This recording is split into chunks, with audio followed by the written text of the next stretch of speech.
Hello, YouTube. So Destiny wanted to do a story time about when she was in foster care.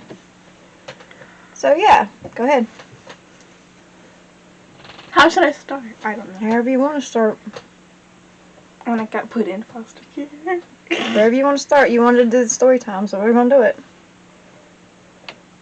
You want me to start it? I went in foster care, so it's gotta be you. You can tell a story about how I was taken. Okay, I've already said this before, but a lot of people haven't watched it.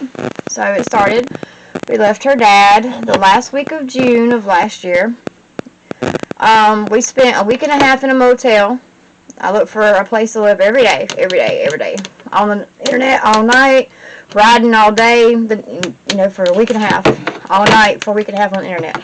Riding all day for a week and a half, looking for rent size, calling places, etc., etc. So a week and a half, we finally found a place. It was a trailer, but we got to move in the same freaking day. All I did was pay the money. Told the guy said he didn't have nothing for rent. Then I said, well, I'll pay you 3 months rent in advance plus a deposit. And he said, well, call back at 1 o'clock. So we did. Oh no, let me go back. 2 days before that, my mom calls and says DSS was looking for me.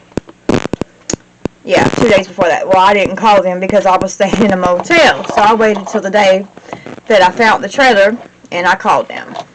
And we set up a time for them to come. This was a Friday night, or a Friday afternoon, and they come out that Monday. Someone had called DSS on me and said that I was under investigation for human sex trafficking. I had a warrant for my arrest. So they asked if I could go take a drug screen and take Destiny and have one too. So I said, yeah, sure, fine. We'll go today.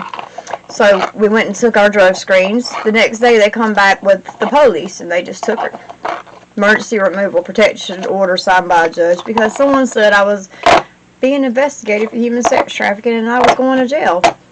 Are you about to cry? This sounds like it in your voice. Well, I can talk about it without crying now. But I was about to cry, yeah, but I'm not crying.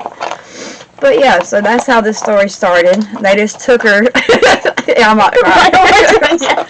They took her. How are they gonna take somebody's kid because of lies? I don't understand. Like, they should have made sure this shit was true, but they didn't. Emergency protection order.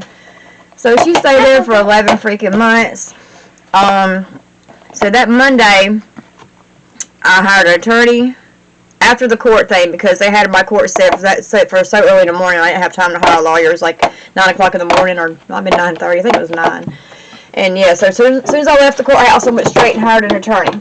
I fucked up. Oh, excuse my language. I screwed up. I didn't do any background check or check no reviews or anything. I just hired the first attorney I talked to like a dumbass.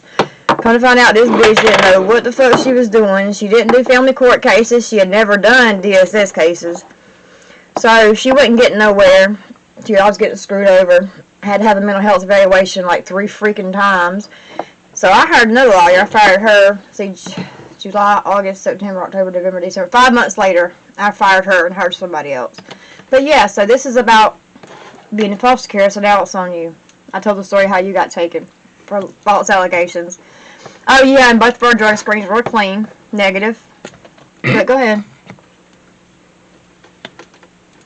So the first foster care home, she was nice at first, but then when I started talking to my mom, it got worse kind of. I don't know, cause I want to eat and she was trying to make me eat, but I wasn't hungry. I didn't feel hungry, But I was depressed kind of, so I just got took from my mom.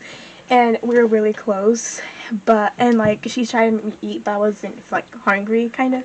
But she did make fix some crackers and stuff so I can eat and stuff. So yeah, and then it was a group home kind of thing. I don't know, but there's other girls there, my age, and then one of them invited me to watch a movie with them, and I said yeah. Because, I was been, in the room, all day, and it was, yeah. And then, I think it was, Saturday, we started, calling, and then she was, And then she said who was she on the phone with, and I was telling my mom, and she was like, she was kind of like rude about it, and then like I didn't, yeah, but anyways, and then like on Sunday, I think it was, yeah, Sunday they moved me to an older woman. Her name was Eileen Adams, and then I was crying, and then crying for like a couple of days, and like screaming, crying and screaming in bed. And then like, there was like another foster care, what's it called? Other foster child, yeah, that word. And but she wouldn't, I wouldn't talk to her, or like, then she had like a granddaughter. I wouldn't talk to her either, cause like I was like depressed kind of. And they told me she was happy in her placement. That she was doing good and she was happy in her placement this whole time. That's what they kept telling me. But anyway, go ahead. So evidently if she was screaming and crying in bed, she wasn't happy in her fucking placement. But keep going. It was because I was taken. But I mean, they told me you was happy in your placement and you were fine. They lied. But keep going. You're gonna cry. I'm not crying. You sound like it.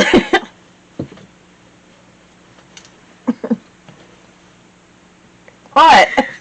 You look like you're about to cry. I'm not crying. Now keep going. This is your story. Okay. So like after like a couple of days, I got used to the home. Well, actually, the first night I didn't eat. They took me to my favorite place, which was McDonald's. But like I didn't eat. All I got was a Coke, and then I took it to my room, and then like all I did was like drink and then cry and then sleep. I cried myself to sleep. It was like 7 o'clock or 8 o'clock. Yeah. But like the next day, I woke up and like I ate breakfast, and then I came to watch TV in the living room, and then that's when like I met my best friend for life.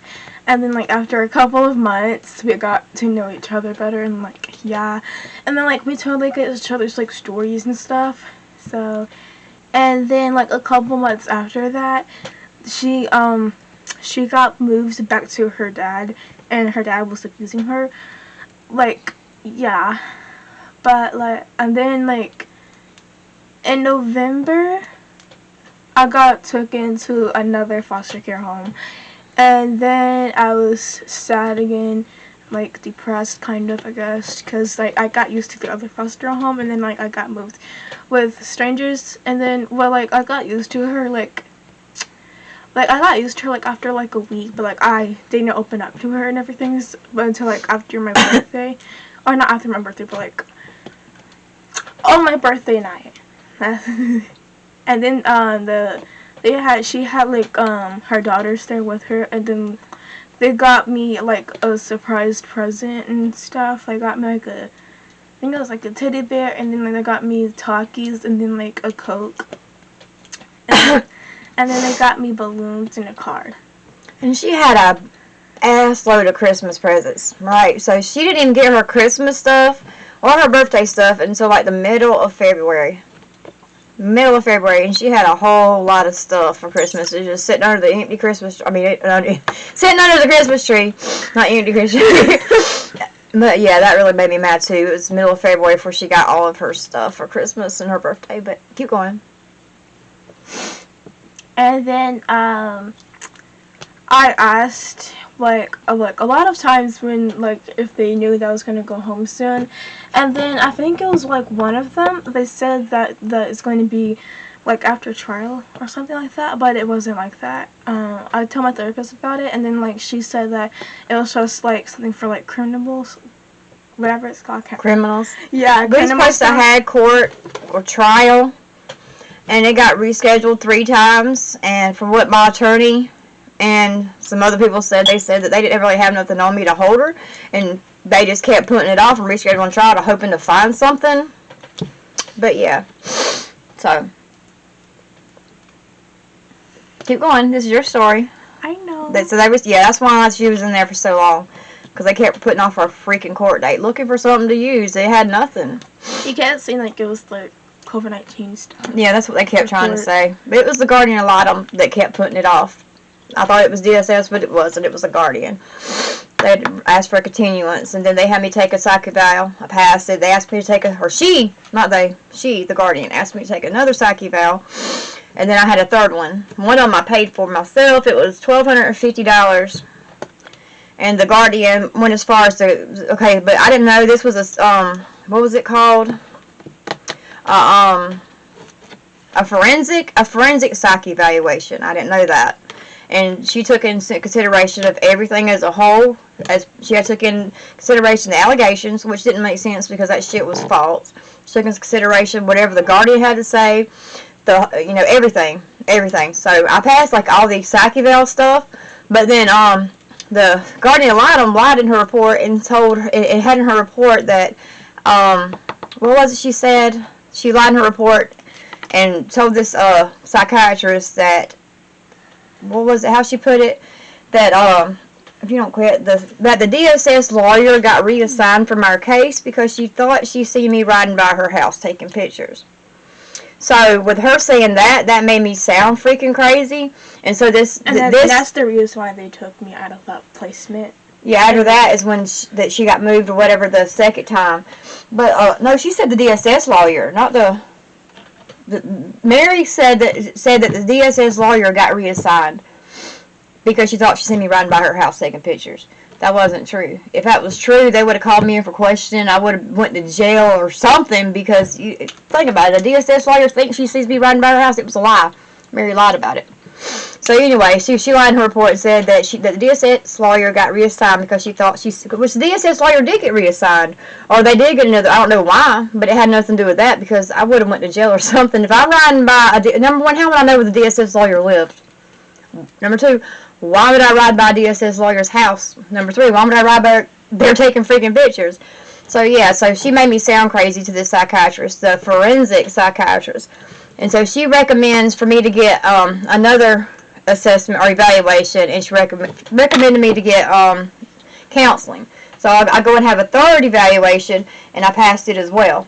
So I had 3 mental health evaluations. So this guardian was looking and looking and looking. But yeah, now it's your turn. 3 evaluations, and I passed all 3. Like I said, the second one was a forensic evaluation. Even though I passed all the psychiatric testing or whatnot, she still recommended me to have counseling based on what this guardian said about me riding by this lawyer's house, which didn't make sense for them to, you know what I'm saying, what kind of proof do you got? It was a lie. If it was true, I would have been called in for questioning. This DSS lawyer would have had me locked up and thrown in jail, something. But yeah. This is your story you wanted to tell. Got a cat in my lap. Yeah, but I don't know what to say. Well, you want to tell your story about being in foster care. It was horrible. Obviously. So we finally got our day in court. After it had been rescheduled 3 times. And May the 12th, I think it was. They said that I get to go home on the last day of school, which is kind of stupid because yeah.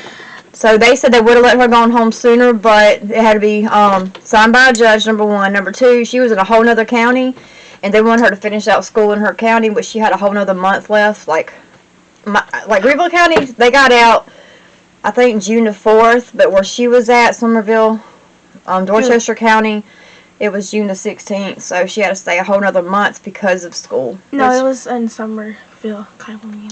Well, so it was Somerville, but the county was Dorchester. I googled it because I want to know when they said the last day of school, I want to know what the last day of school was. So yeah, she spent 11 months in foster care for lies. And there's a lot of people that say that they can't, people's kids don't get taken for nothing, and that's not true. You can just tell a lie, and people's kids just get took just like that by telling a lie, and it's not right. I was never under a sex trafficking investigation, and I certainly didn't have a warrant for my arrest, but they took my kid for 11 months for it. Now, anything you want to add to this story you wanted to tell?